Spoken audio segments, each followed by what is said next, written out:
Ladies and gentlemen, this is Joji Movie So Awesome. I'm Joe. Won-Jin.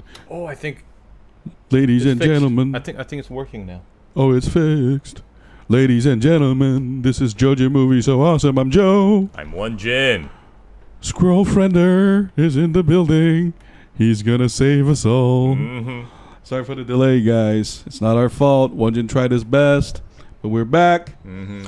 On a Let's Talk session where we talk with y'all, our 43 loyal subscribers. I want to give a big shout out to you all first.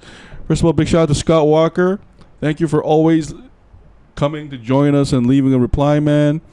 Thank you, Zezzy, for always taking part in the chat. Thank you, Ichano, for being our #1 subscriber. Big shout out to Kayla Marie, Jasmine, Ponzu. Ponzu. What was it? Rick Pawns you. Rick Pawns you. Thank you, Rick. And Russian ID. And all our 43 subscribers.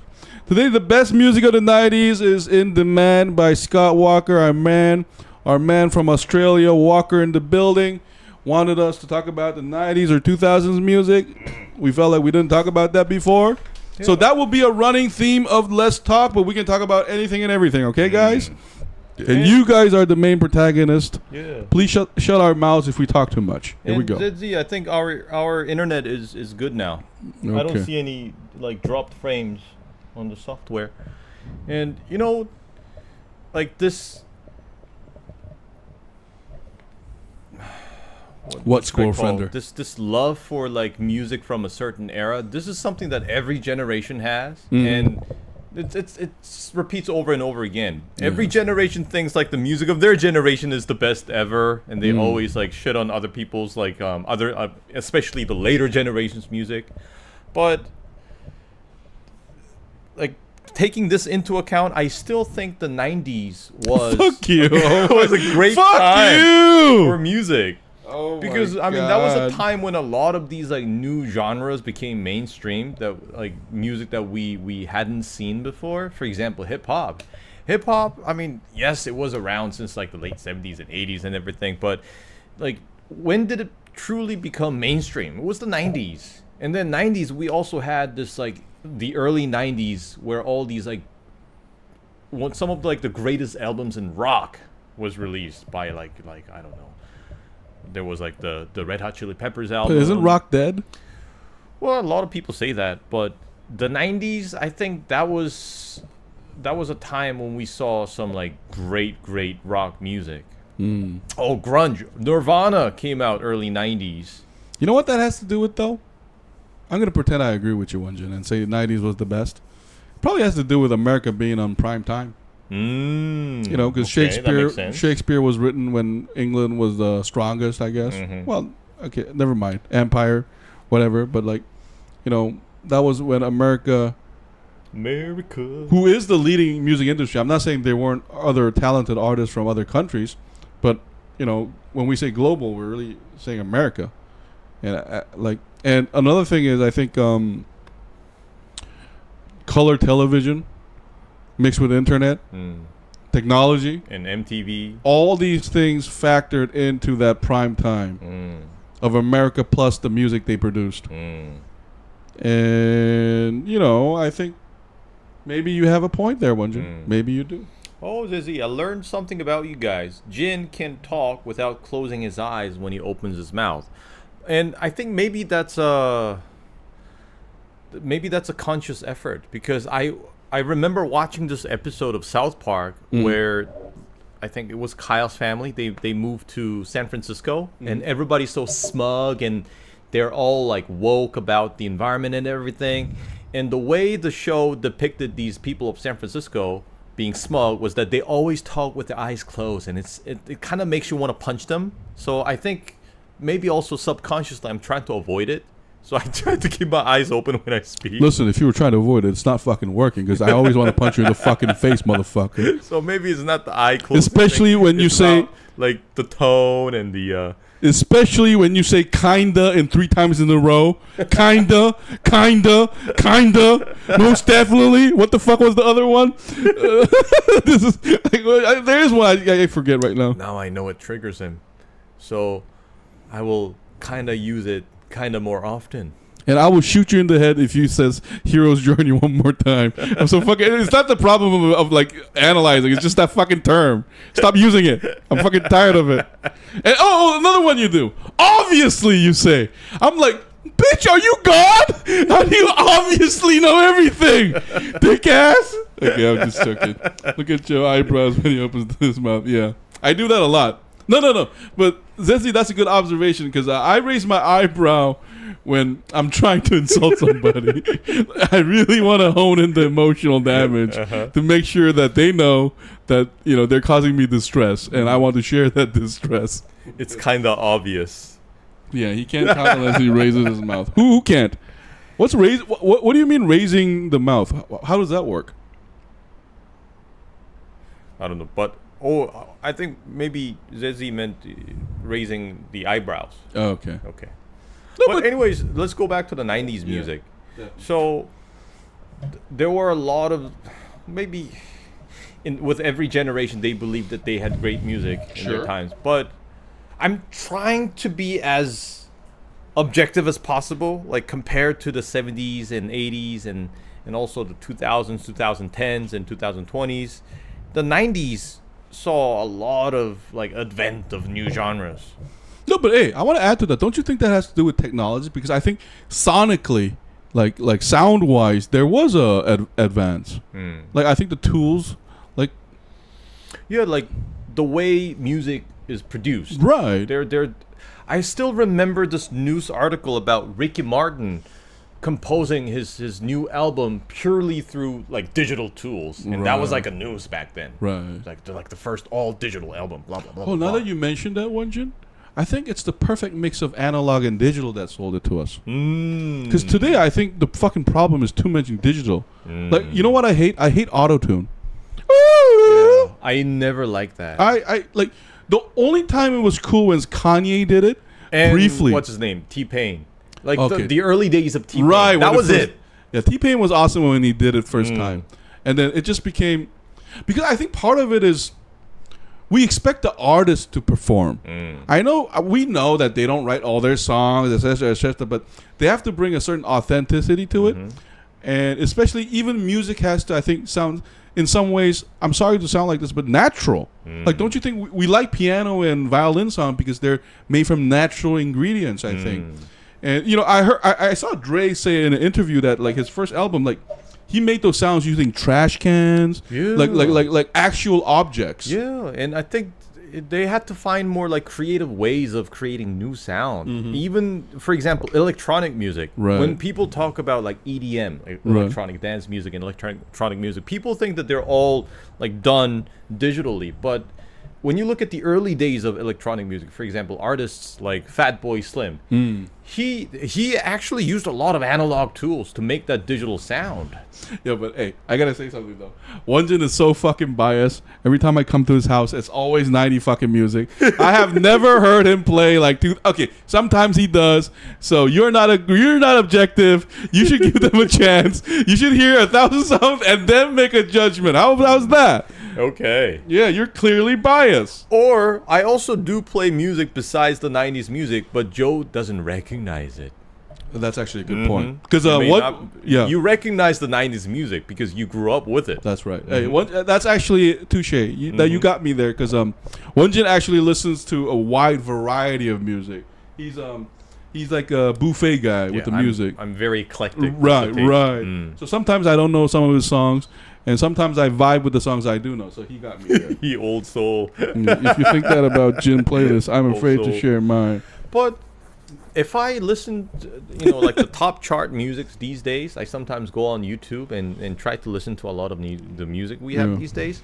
I cannot help but think that they all kind of sound similar. But I'm kind of like glorifying the 90s maybe, but if I remember... When I played back then we listened to a lot of radio. We did not have the streaming services, and some kids were lucky enough to have like carry CDs and Discman around. But most people, we listened to a lot of radio. Walker, where are you at? And in the car. So when you play the radio, the variety of music that we got back then, it was crazy. Like we have like a pop. Then we have this like rock, and then we have hip hop. Like from the 98 time, the year of 98, what I remember is back then, I'm kind of sad that Scott Walker's not around here. Walker, we miss you, man. There's this Australian artist named Natalie Imbruglia. Yeah. And she had this song called Torn. Mm-hmm. That's basically like a pop music. And then we had Santana. Mm-hmm. And then we also had Lou Bega's Mambo No. 5. Mm-hmm. And then we have Ricky Martin. Oh, okay. I now see. Back then, 98, we had a lot of this Latin flair. And then we had Jamiroquai, which is like acid jazz kind of music. Fuck yeah. And then we had Maya and Pros. Remember that song Ghetto Superstar? Hey, Won-Jin. I'm gonna with Old Dirty Bastard. I'm sorry to cut you off, but you know why 90s was special? Now that you mentioned all that. Because you were half right in the fact that it had diverse songs, but you know what the point was?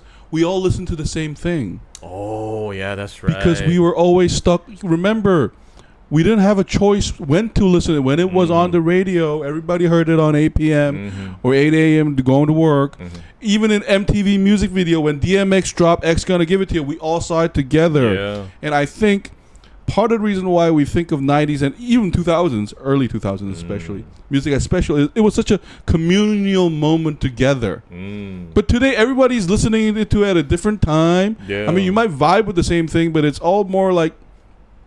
Hey, Won-Jin, I think you'll agree. It's like the same attitude we see as movie stars. Because 80s, 90s movie stars were super movie stars. That's right. That's because we all had one medium, or I mean... We didn't have many alternatives. Yeah. DJ Jin in that house. Yeah, Jin was a DJ. Yeah, I actually used to be a prom DJ. Yeah. But you're exactly right. Back then, we were basically listening to this like mass curated songs by the program directors and the DJs. So I think they were also kind of forced to... Not in a bad way necessarily. Yeah, not in a bad way, but to make sure that the channel has a certain variety to its music. So we got a little bit of everything, and we all grew up together listening to the same song together. Yeah, so it was a communal experience that spanned. I mean, and then, hey, another thing is, 90s is, I think, when music becomes global. If you look at Korean like pop development, we started absorbing it in the 80s and 90s because we had that serious platform now. We were moving away from Pongchak and a lot of the classic like Japanese-esque style to it's called Enka. Yeah, American pop. And that has to do with television and cable TV. Yeah, that's right. And we also see these, when we see interviews of these Korean pop stars of the 90s and hear their stories about making music and stuff, they also got a lot of inspiration from watching the AFKN, American Forces Network.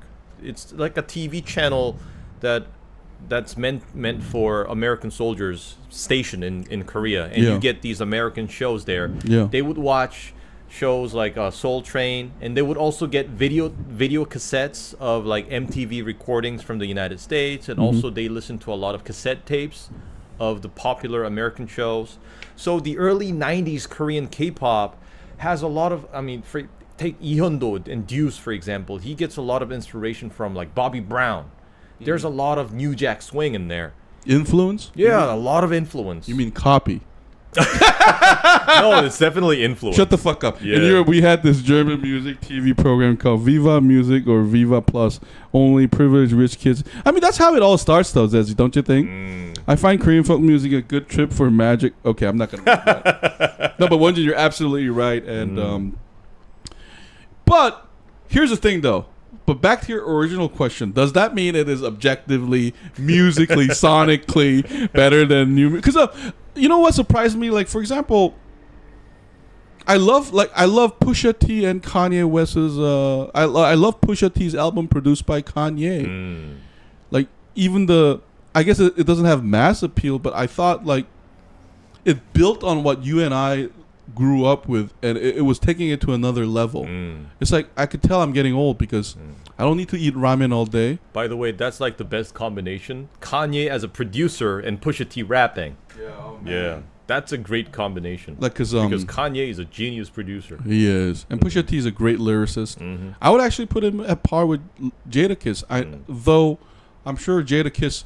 Because you know what the thing about Jadakiss is, though? Jadakiss has so much legitimacy. Mm-hmm. You know, he was in Bad Boys, The Locks, and like he was in the studio with from Biggie. The streets, that's right. Right. Battles. Yeah, like so, like he's one of those like rap senators. Mm-hmm. Like it doesn't matter like how many albums I sell. Like you're gonna respect me. Uh-huh.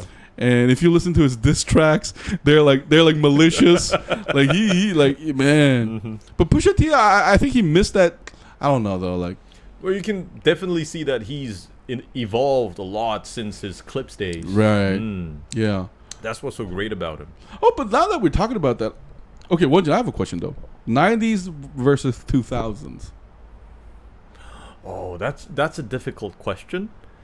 But if I have to choose between the two, I would still pick the 90s. But when you listen to your song, like the totality of it, let's say you listen to 100 songs a day, is it still overwhelmingly 90s? Actually, no. A lot of them are still like after 2000s. But if I have to choose, if I only get to have like one of either of those two, I would choose the 90s. Because there are a lot more songs that I'm fond of in the 90s. And also... I think the late 90s for me is like the best era of hip hop. Just look at 98, like these albums that dropped in that 1 year. All those albums, I think half of them would be considered like classics nowadays. No, but in the 2000s, I think there's something we have to talk about is the advent of iPods and the internet. I think that cleaved a certain like before and after. Yeah. Because for example, I think 50 Cent is the last of the great 90s like tradition. That's a great point. Because where it's all about magazine reviews, and singles. And Hot 97, and it was also about album sales. Physical sales still mattered. Until after 2005, I think it starts to shift towards MP3. Yeah. Being platinum doesn't matter. And I think that's a great point that you mentioned, and I think that changes the way albums are produced. Remember, like you said, before 50 Cent, when you listen to an album, regardless of the genre, an album had like... By the way, we're talking about hip-hop only, though. Album had like a story from start to finish. Right. So it was like a journey from track 1 to track whatever. 18 or whatever. The end. Yeah. A lot of tracks back then, too. And back then... You really wouldn't put the songs on shuffle, right? Because that kind of messes up the rhythm of the entire album. Right. There was like this like up and down within the album that you had to ride. So back then we still had that way of producing an album. When cars had CD players. Yeah. But I like. Oh, hold up. I used to like rock until I realized it was kind of racist through its existence. No, 90s. 2000s was trashy right now? What? 90s were good shit quality. Who was in the 90s? MJ, Madonna, all the big names that were still history all in the 90s. That was the peak glory for musical geniuses. That also brings up a lot of questions, though. Because they're still geniuses. But for example, I love Billie Eilish. Eilish or? Yeah. Yeah. That's genius, isn't it? I don't know about genius, but I think she's very unique. Oh, yeah. Like the way she sings and like the lyrics that she writes. But I think she sang the song for the intro for Fargo season 5. Or was it True Detective? The one with Jodie Foster. It was also, that was Jodie Foster. And she also sang the song for 007. Oh, that's right. Yeah. No, I thought her song called Good Girls Go to Hell was brilliant. Like, it's such a opposing viewpoint, you know, how like God, like a good person is depicted in dark. It's like a inversion of the angel and devil thing. She doesn't sing. She cries with the microphone in her hand. Oh my God, that's too harsh. I respectfully disagree. I thought she was a great singer because I think in YouTube there's a live performance of her singing the 007 song. I thought she was great. For me, Lady Gaga was one of the geniuses. Oh, voice for strength. She also a tiger. I agree. I think she's like the Madonna of the 2010s. Yo, her first album is like a Bible. Her first album. Amy Winehouse was a good one. Yeah, Amy Winehouse, I think.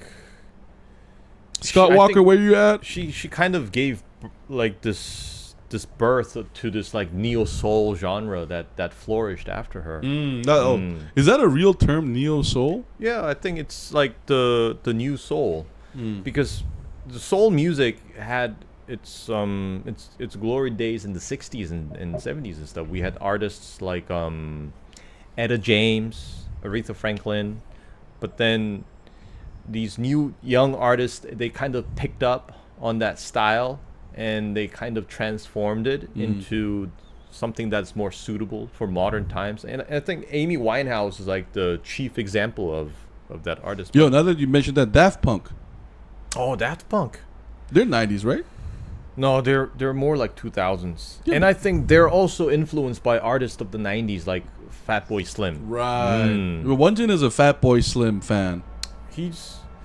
I mean, his music is very unique in the way that it's so simple, yet it's so joyful at the same time. And he uses all these very seemingly boring sounds when they're independent, when they're isolated, but somehow he mixes them together. So I think he calls himself, he also has a nickname called the Norman Chef. So basically he's like a chef using all these different ingredients and making that music. But it's not about that there weren't enough genius artists. It's about the fact that the 90s had a lot of them at the same time.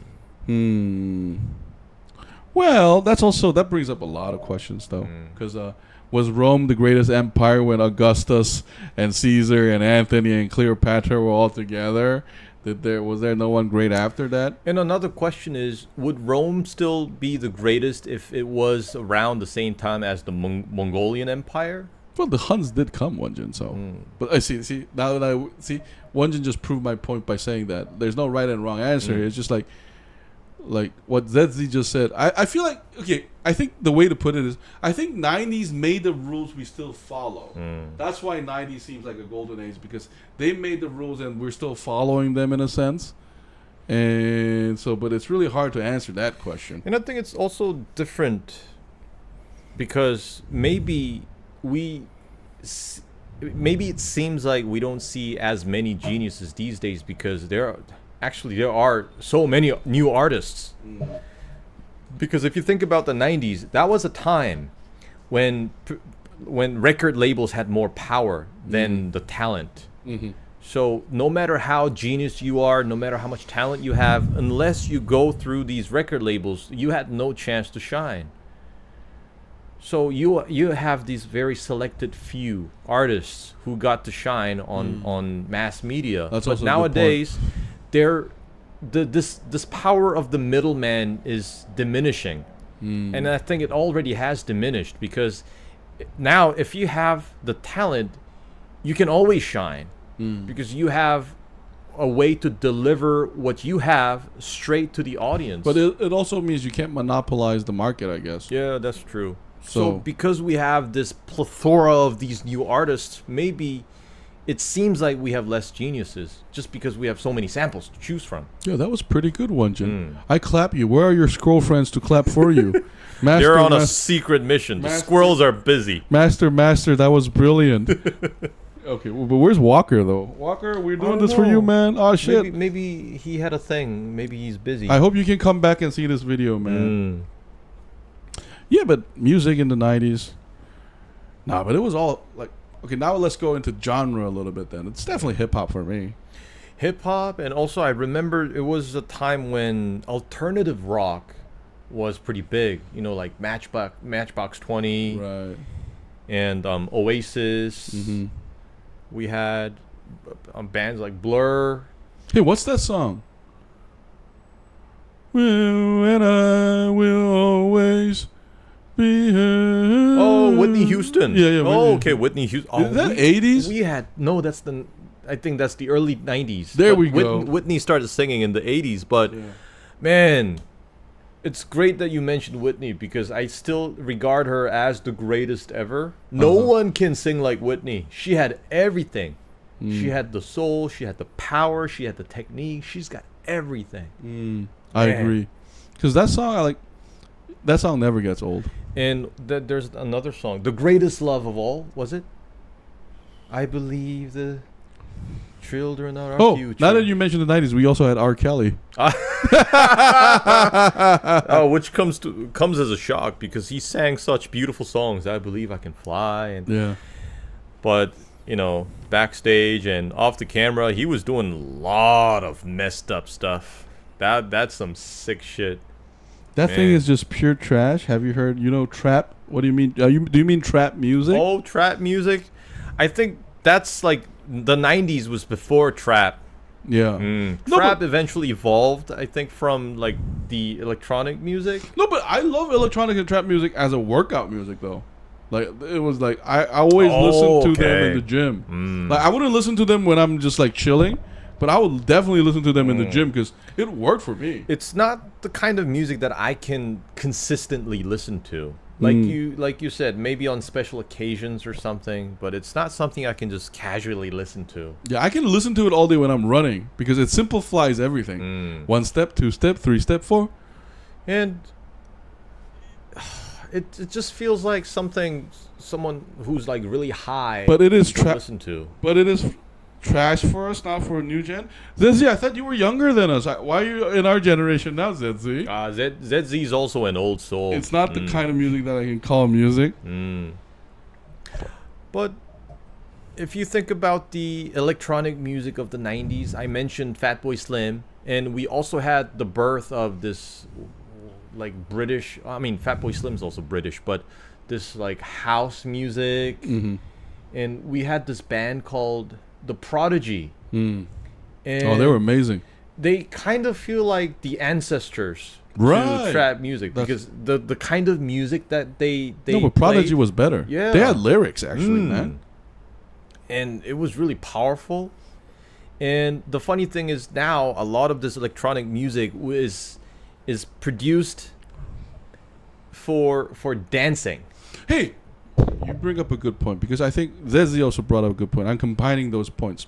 I think the new generation just doesn't have the relationship that you and I have with lyrics and text. That's why ZZ has a good point when, to the new generation, trap music and electronic is great because lyrics matter less and less. Because that's not what they grew up. Me and Won-Jin, we grew up writing with our right hand, trying to write with our left hand, and getting hit by the teacher and saying, fucking don't use your left hand, bitch, you're not evil. And then writing your right hand, and then trying to get the characters in. Funny thing is, this is like global.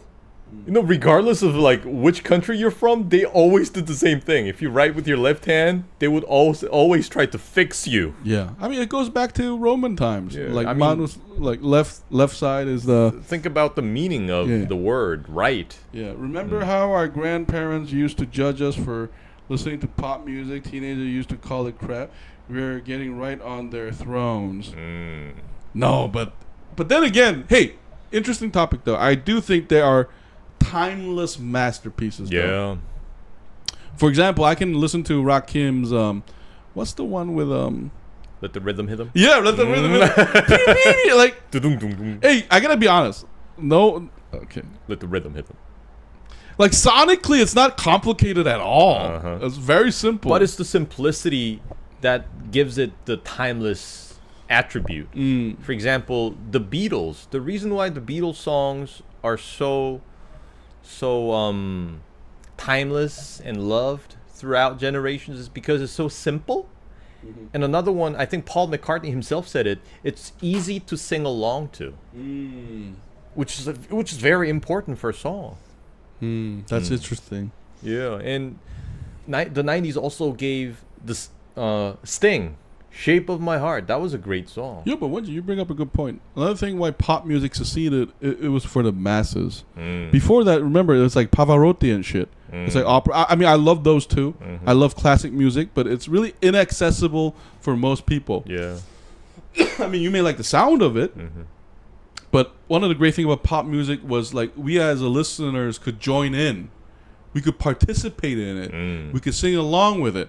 Not to the level of Whitney Houston, but it was just there's this we can't sing like Pavarotti, but we can rap, or at least imitate rappers or singers. So that's a great point you bring, Won-Jin. Balkan education, they tied your hand behind your back, left hand. Call the squirrel friender to get rid of the ropes. Yeah. Walker, where you at, man? Oh man. Let's wait for Walker for 5 more minutes. And since we brought up Whitney Houston, remember during Super Bowl, whenever the game begins, like this hot artist always sings the national anthem. Isn't that still a big thing though? Yeah, it's still a thing. Like the singer always comes on stage to sing the national anthem. And after decades, still, I think the bar is set by Whitney Houston. Whoever comes to sing the national anthem always gets compared to Whitney Houston's performance in, I think, like 92 or something. That reminds me of a Key and Peele skit where Martin Luther King just does a speech and someone has to follow up. like that's the pressure they're on, right? Like that was a good one, Won-Jin. Like that actually makes sense because that's why Beyonce goes all in, right? Like because you are going to be compared to that person, and that must be a lot of pressure though. Like hey, now that you brought another thing about the 90s was I think they had more live performances than 2000s, to be honest. Like the song sounded the same as their performances, I think, more in general in the 90s. And I think like in Korea especially, now that you mentioned Yeondo and everybody, there were a lot of lip syncing. Yeah. And that changed now, but I think 90s was also it felt like you were really connecting with the artist. Yeah. Okay, is that a biased thing to say, though? It's like a personal experience when you're actually there. Right. Yeah.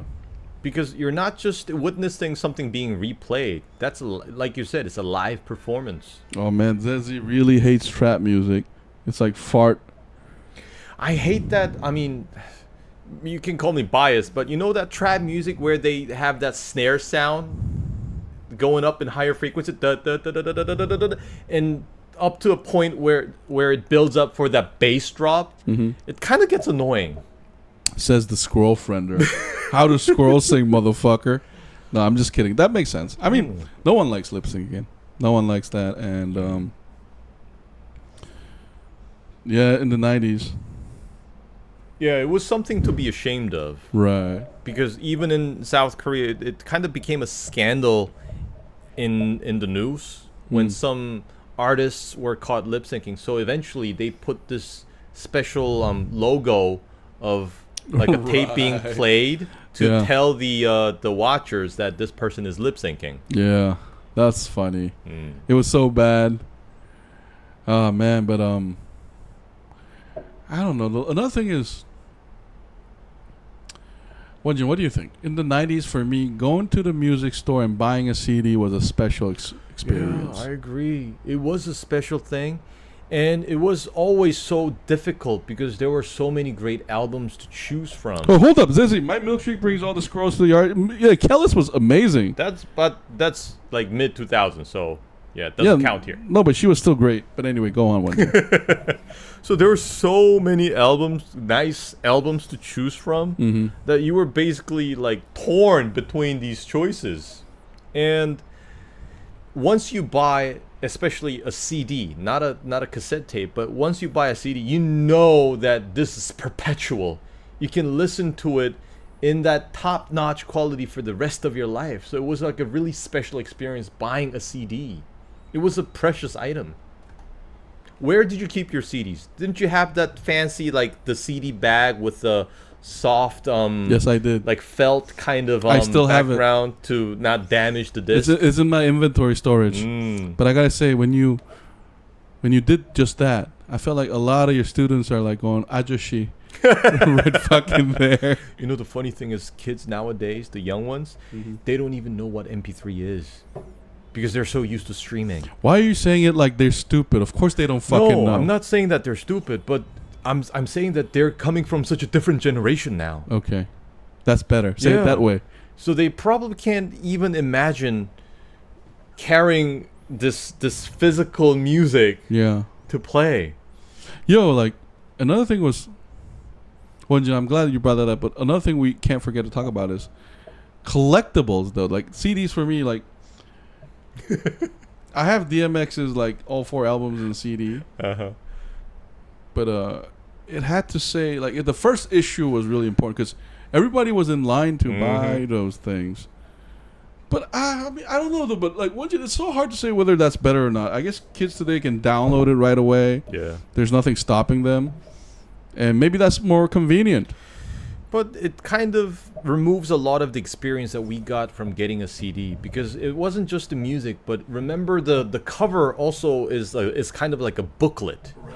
So you open it, you see these like photo shots, and sometimes you got lyrics in there.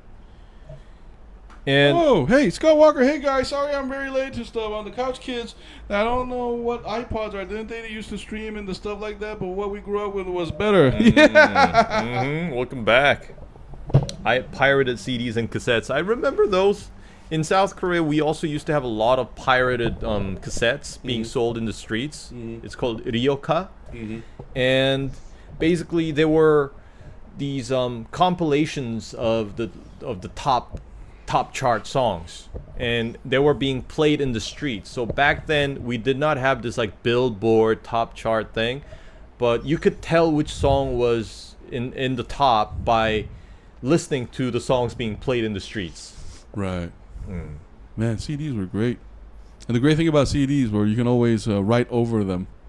Like they were copyable, and they were okay. I was gonna say something very inappropriate, but oh no, not CDs. You mean cassettes? Right, cassette tapes. You're right. Yeah. You know, by the way, I still have the cassette. Oh my god! You know this thing? This thing plays cassettes. I actually have this because I still am quite fond of that analog technology. And like you said, you can always record over it. If you get bored of it. Does your scrolls like they fix that when it's broken? Like two fucking fairies? Is that it? So proud of himself. Look at him go. And back then, when we didn't have the money to buy like an album. Do you remember the good old days when we had CDs? Albums, I mean, in the record store. Yeah. What we would do is we would play the radio, and when the song that we wanted to record came up on the radio, we would press record, and we would record that radio song into the tape, and then we would add like another song, eventually making it into this kind of a mixtape. And it took a lot of effort for us to make those tapes because we mentioned earlier, but we didn't choose which music was going to be played on the radio. That was the DJ. We have no idea what he's going to play. So we have to be basically monitoring the radio real time, hoping that song would be played. And we have to press record at the right moment to make sure that those ads, like the commercials on the radio, they don't get into the tape.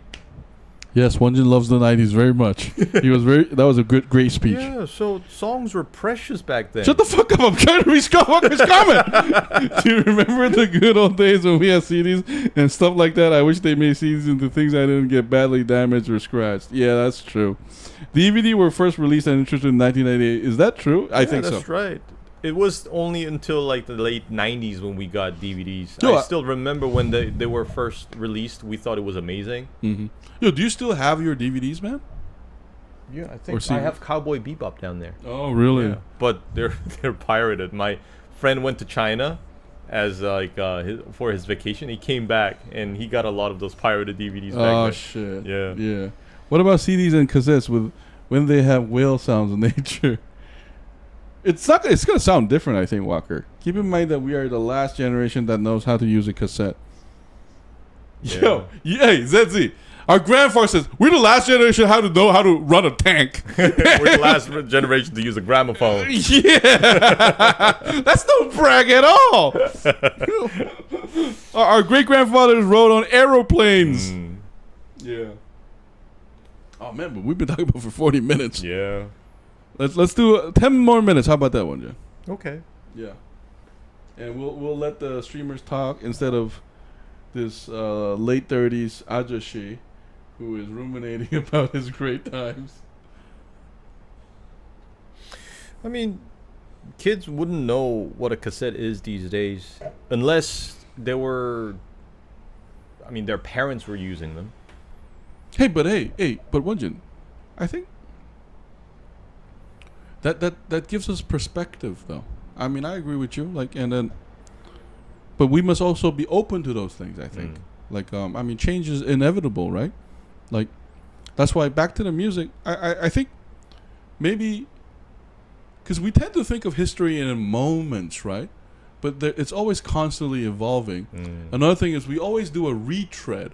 I think some of the musics today that you and I have not heard of might turn out to be considered genius 10 years down the road by experts, right?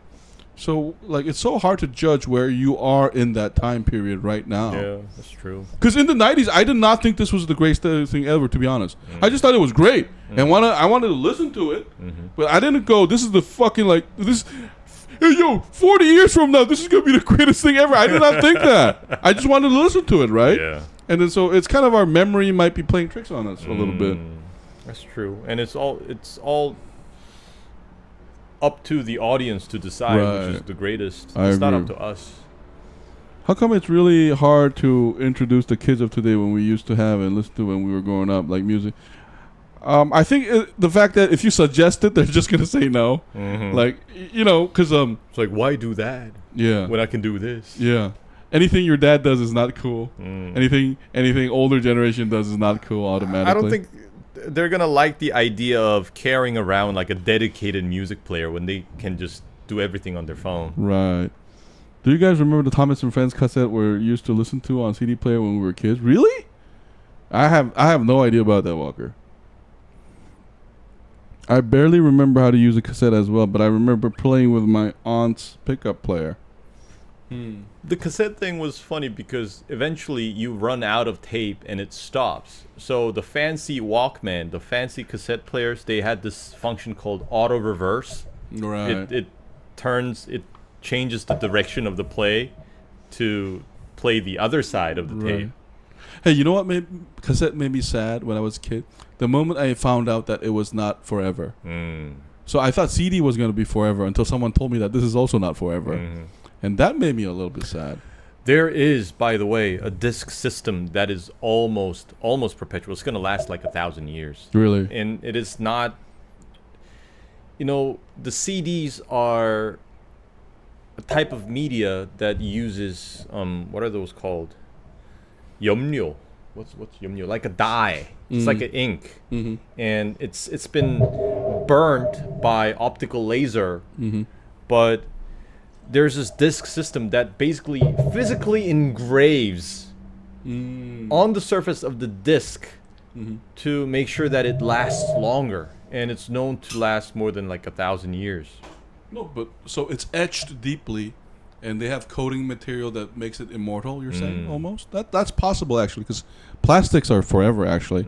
So I think there's a lot of way you can do that. But I guess today, that won't be expensive to do. Remember how I told you last week this guy will fit what's on his fishing rod, and he heard a mermaid singing to him to check it out right now? It's Cool Mermaid singing to sailors. Are you saying there's actually audio of mermaid singing to Sailor Man? What I hated about CD players is that they never showed the name of the song. So I grew up with... No, but Zizzy, you're missing the charm. Like, me and Won-Jin, we were talking about it.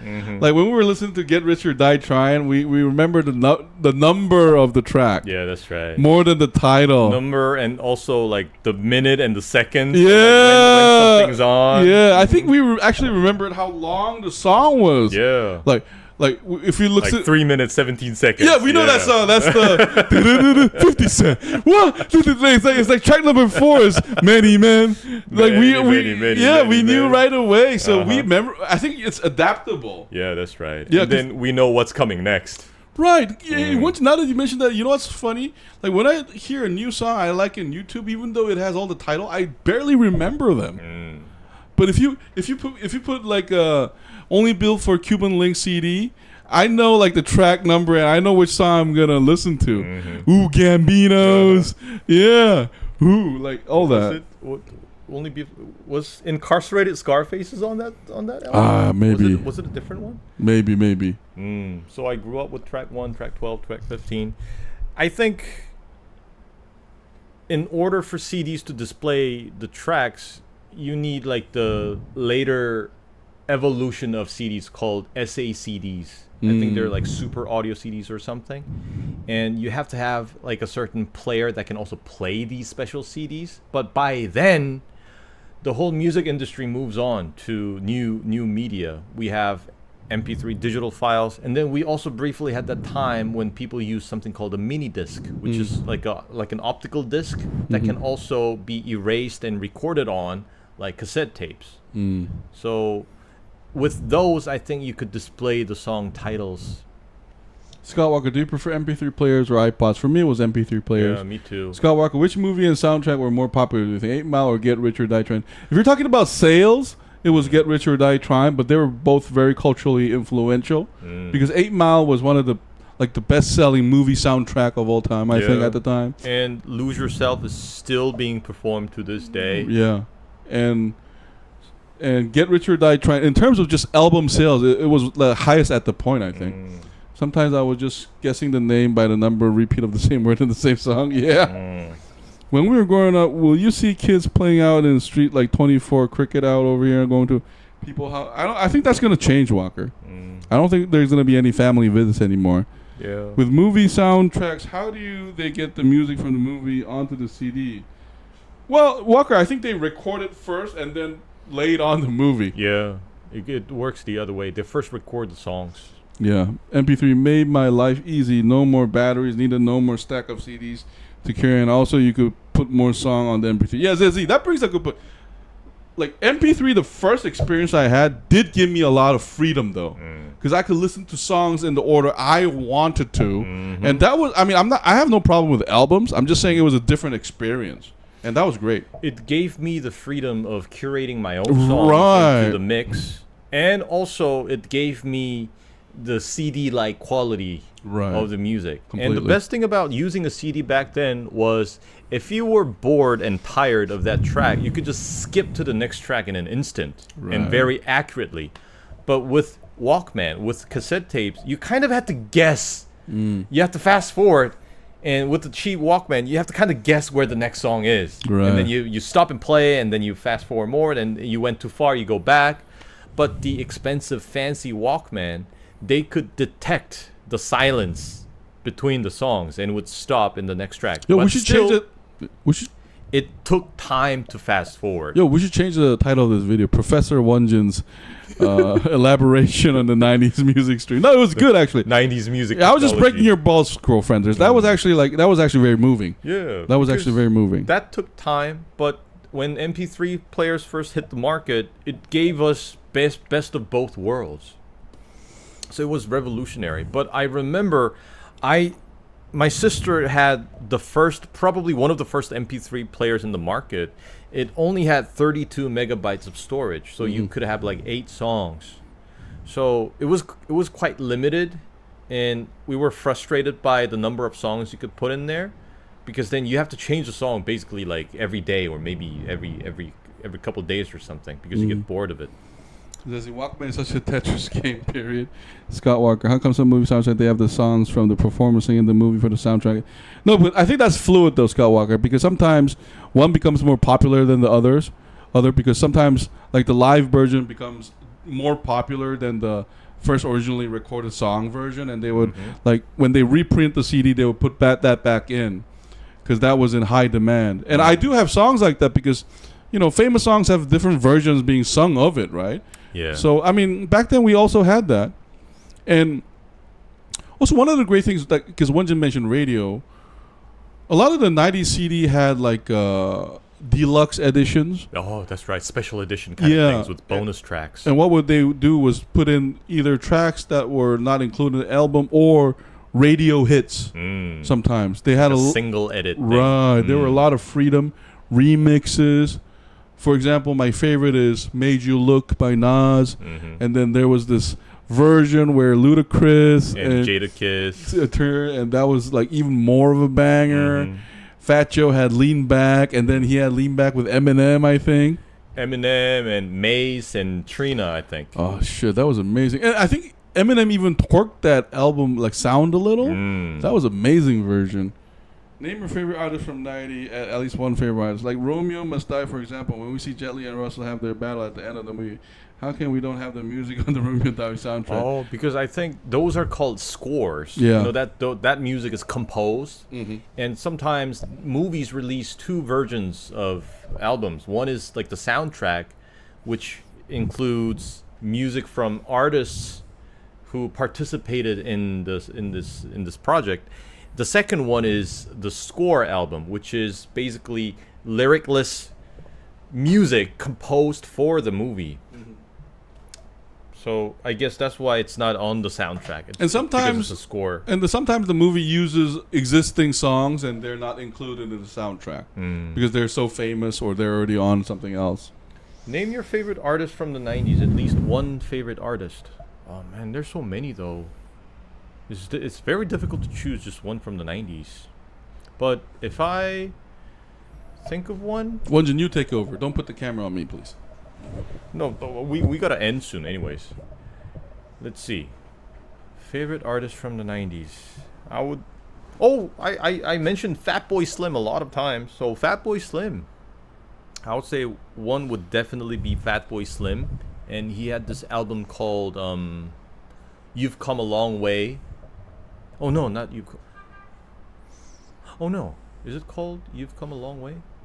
It's got the album cover is this really like fat guy that has a T-shirt that says I'm number one, so why try harder? I thought it was so badass, and the songs were so cool. So one's got to be Fatboy Slim. Another would be, oh man, so difficult. Another would be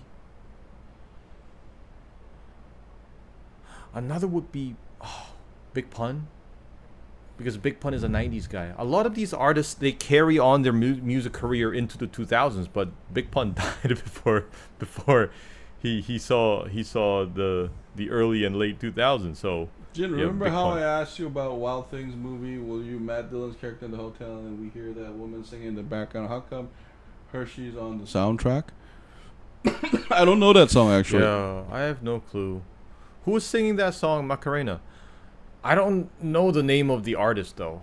You know, these Latin music and non-American or non-US European music, a lot of their like artist names get forgotten, but people remember the song.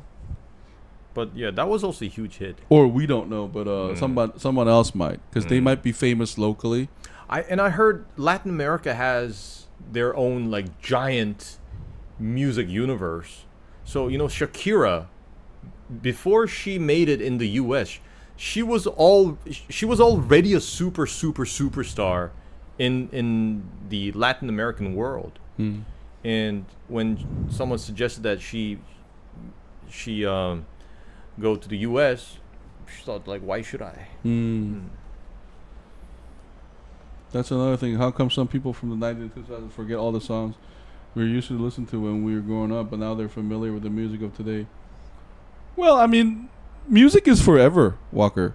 Sometimes you'll find old music that you didn't know. Just like the way we look at classic music, right? I love Tchaikovsky and everybody. Yeah, I love Suite Number 2, was it? That's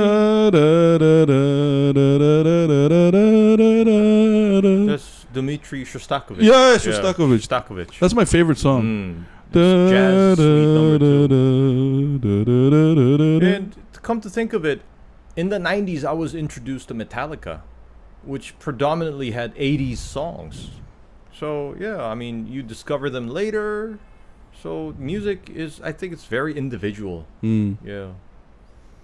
Who was...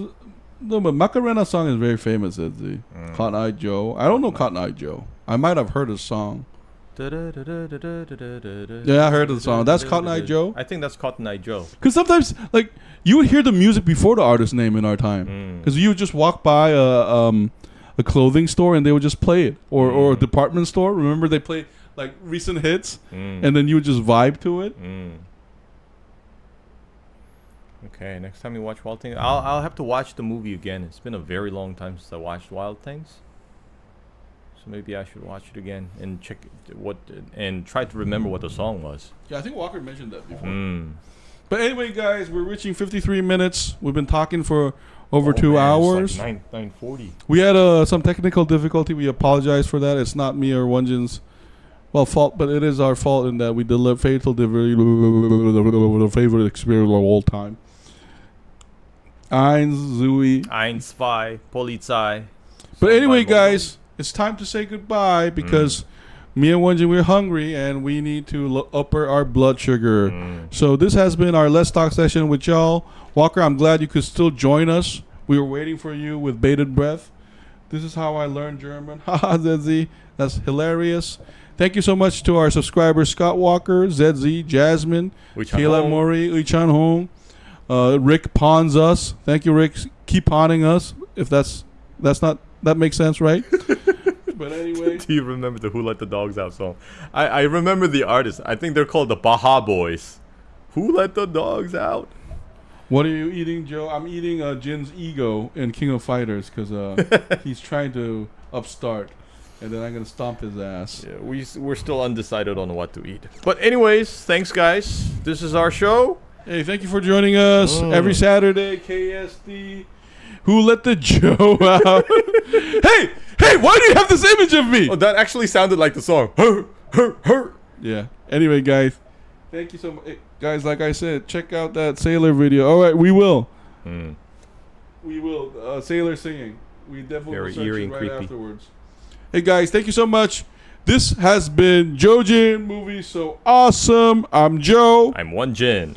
And we'll see you guys next week. Bye. Bye. Guys, save me. Scroll Friender just gave a sign to all his scrolls that were hidden away from the camera, ready to rip me apart into fucking pieces. The squirrels will torture him slowly. Who let the dogs out? Who let the dogs out?